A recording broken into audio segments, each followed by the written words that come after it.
आज की कहानी का शीर्षक है एक अनकहा रिटर्न गिफ्ट अर्थात उपहार। आज काम वाली नहीं आई थी। चौका बर्तन करके मैं कमरे में आई थी। आने वाले कल प्रवीण का जन्मदिन था। वह 25 वर्ष का होने वाला था। मैं उसे 25 उपहार देना चाहती थी जो मैं कई महीनों से या यूं कहूँ मेरी शादी हुई तब से ही इकट्ठे कर रही थी। इन्हें छिपाकर रखना आसान नहीं था क्योंकि मम्मी जी या प्रवीण की नज़र कभी भी इन पर पड़ सकती थी। फिर भी मैंने अपनी तरफ से पूरा प्रयास किया था जिसमें मैं सफल भी हो गई थी। किंतु यह सफलता मुझे महंगी पड़ रही थी। दरअसल इन उपहारों को सुंदर आवरण में सजाने के लिए मुझे एकांत की आवश्यकता थी। इसके लिए मेरा कमरे में कुंडी लगाना अत्यावश्यक था। बस मम्मी जी के मन में यहीं से शक का कीड़ा कुलबुलाने लगा। उन्हें लगने लगा कि जब भी समय मिलता है मैं कमरे में आकर दरवाजे पर कुंडी मारकर मंजू दीदी, डबली भाभी, मम्मी आदि को फोन करती हूँ और उनकी जी भर कर बुराइयां करती हूँ। मन में शक पनप रहा था, इसलिए सबूत भी उन्होंने अपने हिसाब से जुटा ही लिए। जैसे एक दिन उनके आवाज लगाने पर मैं कमरे से बाहर आई तो कमली दी से बात करती हुई आई। एक दिन उनके लगातार दरवाजा खटखटाने पर भी मैंने तुरंत दरवाजा नहीं खोला। आदि आदि कई ऐसी घटनाएं हुई जिन्होंने उनके शक को पुख्ता कर दिया। यह जन्मदिन के एक दिन पहले का दिन था। मेरे कमरे में इस्त्री करने के लिए टेबल लगी हुई थी जिस पर मेज पोश लगा था। मैं उसकी आड़ में टेबल के नीचे एक एक उपहार रख रही थी। कामवाली के ना आने से किसी के उसमें ताका झाकी करने का डर भी नहीं था। किंतु उसके ना आने एवं मेरे द्वारा इतना अधिक समय कमरे में बिताने का कुछ ऐसा साइड इफेक्ट हुआ कि मम्मी जी जोर जोर से चिल्लाने लगी। उनकी तेज आवाज सुनकर बाहर आई तो वे कह रही थी, कल की आई हुई लड़कियां मालिकाना हक जताने लगती हैं। मैं कभी यह सब बर्दाश्त नहीं करूंगी। बहुएं अपने कमरे मुकलावे अर्थात दहेज में नहीं लाती हैं। उन्हें कमरे सोने के लिए दिए जाते हैं, वहां बैठकर घर को तोड़ने के नुक्से सीखने के लिए नहीं। मैं हतप्रभ थी, क्या कहूँ समझ ही नहीं आया। वे लगातार बोले जा रही थी, बेशर्मी की हद पार करती हैं आजकल की बहुएं। घर में नौकरानी ना आए तब सासू बर्तन बर्तन कपड़े करती रहे तो भी इनके कान पर जूं नहीं रेंगती। ये कमरा बंद करके अपनी माँ को घर के पोत अर्थात राज बताती रहती है। उन्होंने तथाकथित बहू की माँ को गाली ही दे दी। मैं रसोई घर तक पहुंची तो वे बेसन की चक्की बना रही थी जिसकी मुझे कोई जानकारी नहीं थी। मैं तो मेरे अनुसार पूरा काम खत्म करके अपने कमरे में गई थी। मैं चुपचाप उनका हाथ बटाने लगी तो गुस्से में बोली, अब तो बन ही गई है, अब क्या नाम करने के लिए आई हो। माँ के नाम पर दी गई कानों में शीशे की शीशे सी गई गंदी गाली का असर था कि मैंने भी उन्हें उन्हीं की भाषा में आज जवाब दे दिया। मुझे क्या पता आप चक्की बना रहे हो, पहले आवाज लगा देते। वह मेरा तेज स्वर सुनकर थोड़ी सी सहम गए, किंतु फिर अपनी आवाज को तेज करके बोली, रसोई में हजारों काम रहते हैं, कमरा खटखटा कर क्या मैं बोलती रहूंगी?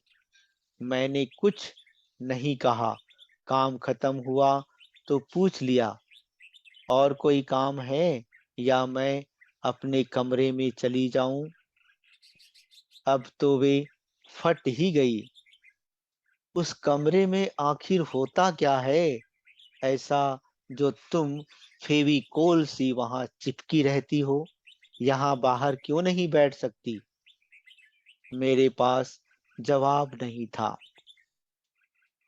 मेरी मुश्किल पापा जी ने आकर आसान कर दी।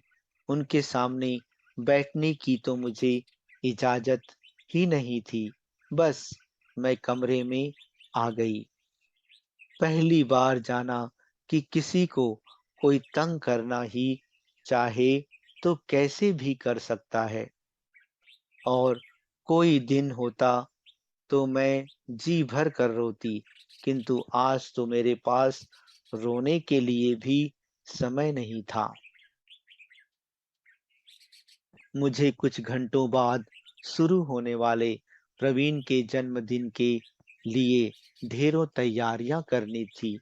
मैंने बहुत सारे छोटे-छोटे पत्र लिखे और उन्हें वहां रख दिए जहां वह दिन भर में पहुंचता है, जैसे उसके जूते, कपड़े, कंघा आदि के पास एवं पेंट की जेब, शर्ट की जेब, पर्स आदि के अंदर, जिसमें अलग-अलग छोटी-छोटी पंक्तियां लिखी हुई थी।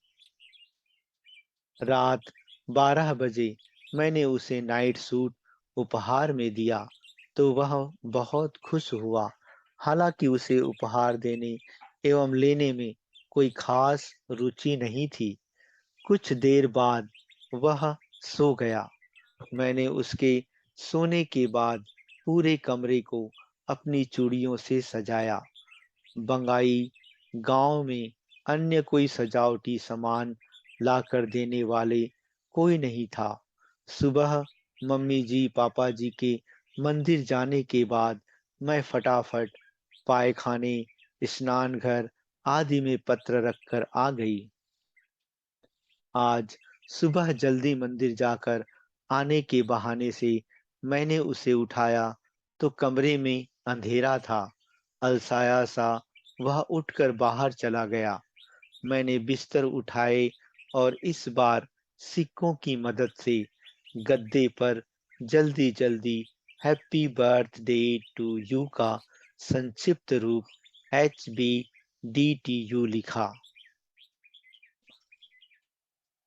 मेरा लिखना पूरा हुआ उसके पहले ही वह नहाकर आ गया। चेहरे की मुस्कान बता रही थी कि उसे मेरे पत्र एवं उपहार, जो ब्रश, पेस्ट, साबुन आदि के रूप में थे, मिल गए थे। कमरे में हुई चूड़ी और सिक्कों की सजावट उसे आश्चर्यचकित कर रही थी। इससे भी अधिक उसे समझ नहीं आ रहा था कि मैंने इतना कुछ किया कब। अब तो वह हर एक वस्तु नई खोजने लगा।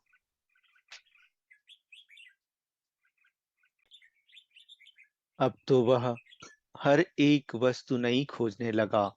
अंगवस्त्र, रुमाल, जुराब, शेविंग किट, जिसका इस्तेमाल वह नहाने के बाद किया करता था, डिओड्रेंट, परफ्यूम, कंघी आदि सभी वस्तुएं उसे मिल ही गई। उसके लिए यह अप्रत्याशित था। उसने बचपन से सीखा था कि उपहार लेना और देना दिखावा होता है। कदाचित पहली बार उसे एहसास हुआ कि इन छोटे-छोटे उपहारों द्वारा प्रेम भी जताया जाता है। दिन आगे बढ़ता रहा और वह एक के बाद एक उपहार पाता रहा। उपहारों से अधिक उसे मेरे पत्रों की तलाश थी। इधर उसकी खुशी बढ़ रही थी और उधर मम्मी जी का क्रोध, क्योंकि आज मैं उनके हर एक ताने को नजरअंदाज करके प्रवीण के साथ अधिक से अधिक समय बिताने का प्रयास कर रही थी। उसके नए कपड़ों से उन्हें एहसास हो गया था कि मैंने उसे ये भेंट स्वरूप दिए हैं। छूटते ही उसके सामने ही वे बोली, ये चोंचले हमारे यहाँ नहीं चलते। आज दे रही हो, कल वापस पाने की उम्मीद पालोगी और घर में अशांति करोगी। ध्यान रखना, हम ऐसी कोई नई परपाटी हमारे घर में शुरू नहीं करेंगे। हे भगवान, इन्हें मेरे 25 उपहारों का तो पता ही नहीं था। ये एक में ही मुझे ताने देने से नहीं चूकी। यदि सभी उपहारों का पता चल गया तो यहीं पर कोर्ट कचहरी लगा देंगी। प्रवीण उदास हो गया। उन्हें कोई जवाब नहीं दिया, किंतु इस तरह से वहां से उठकर आया कि उन्हें एहसास हो कि वह गुस्से में गया है। कमरे में आकर बोला, मम्मी को उपहारों की भनक भी नहीं लगनी चाहिए। उन्हें लगेगा मैंने ये सब खरीदने के लिए तुम्हें पैसे दिए हैं। मैंने तो कई महीने तक बचत करके ये पैसे जमा किए थे और बिल्कुल सस्ते उपहार खरीदे थे। पर जब अचानक प्रवीण ने मेरे सामने आकर अपने दोनों हाथों में मेरा चेहरा लेते हुए ये कहा कि ये जो चांद का टुकड़ा ऊपर वाले ने मुझे पत्नी के रूप में दिया है, इससे बड़ा उपहार कोई नहीं, तो मैं शर्मा गई। रिटर्न गिफ्ट के तौर पर उनके मेरे लिए कहे गए ये प्यार भरे शब्द मेरे अंतर्मन में आज भी गूंजते हैं। जीवन साथी का विश्वास तथा सानिध्य ही जीवन का अमूल्य तथा सर्वोत्तम उपहार है। अपना घर परिवार छोड़कर आई लड़की के लिए दाम्पत्य जीवन में ये एहसास कि उसका पति हर सुख दुख में उसका साथ देगा, उनके अटूट रिश्ते में प्यार तथा विश्वास का रक्त रूपी संचार भर देता है। अच्छा दोस्तों, धन्यवाद।